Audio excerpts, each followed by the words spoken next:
ABC6 Storm Tracker weather with meteorologist Bill Guile.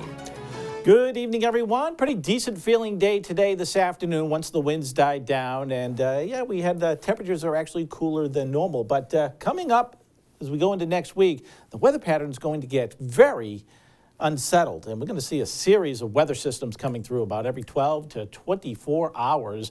Not talking about all-day washouts or anything like that, but there is going to be the threat for precipitation all the while, and at least temperatures through the midweek stretch are going to be above normal. So yeah, we're going to go back into a little bit of a warming trend for the next couple of days, but things turn around for the second half of the week, and as we get into Wednesday night and Thursday, there could be a little bit of wet snow mixing with some rain showers as that comes through, and the potential for some accumulating snows later on Saturday.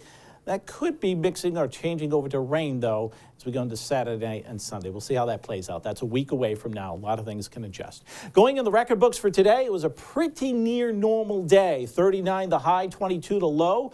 Yeah, just a couple of degrees off of where we should be for this time of the year. Hey, have you noticed the sunset's getting later and later? Yeah.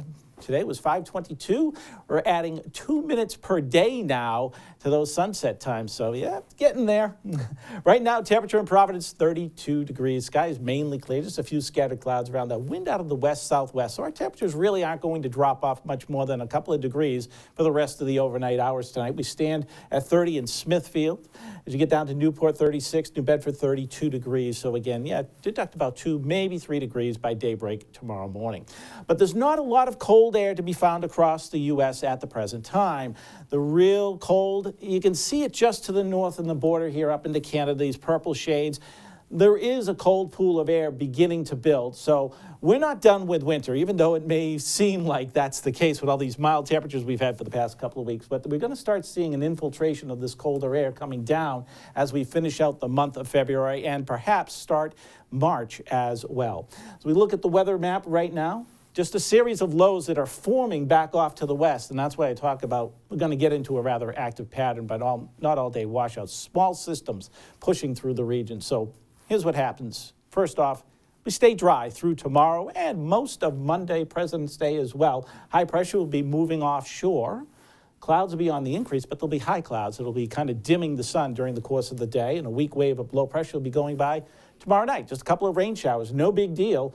And then we'll be seeing more clouds and breaks of sun as we go on into President's Day. Temperatures even milder, getting into the 50s. Here comes another wave, and that moves through Monday night quickly for the evening hours, and then it's gone. And Tuesday breaks the sun, but another threat of precipitation coming in for Tuesday night. Here's a close-up look as you go through the next 48 hours. It's mainly clear with the clouds coming in towards daybreak tomorrow morning. The sun gets dimmed throughout the course of the day, but our temperatures are in the mid and upper 40s. And then we just basically see a couple of light showers to the south. Shouldn't cause any problems. They stay offshore during Monday. We'll be looking at, again, partial sunshine, breaks the sun, if you will, but temperatures are into the 40s. And then through the evening hours, there comes a little bit of light rain shower activity. So again, it's every 12 to 24 hours, another rain shower threat, but we stay mild all the way through the midweek stretch. You can see our temperatures in the 40s, but Wednesday night, we could start mixing a little wet snow lasting into Thursday, and that starts the cool down. And you can see as we head into next weekend, potential, let's just call it that, a potential right now for some snow that will possibly change to rain. That's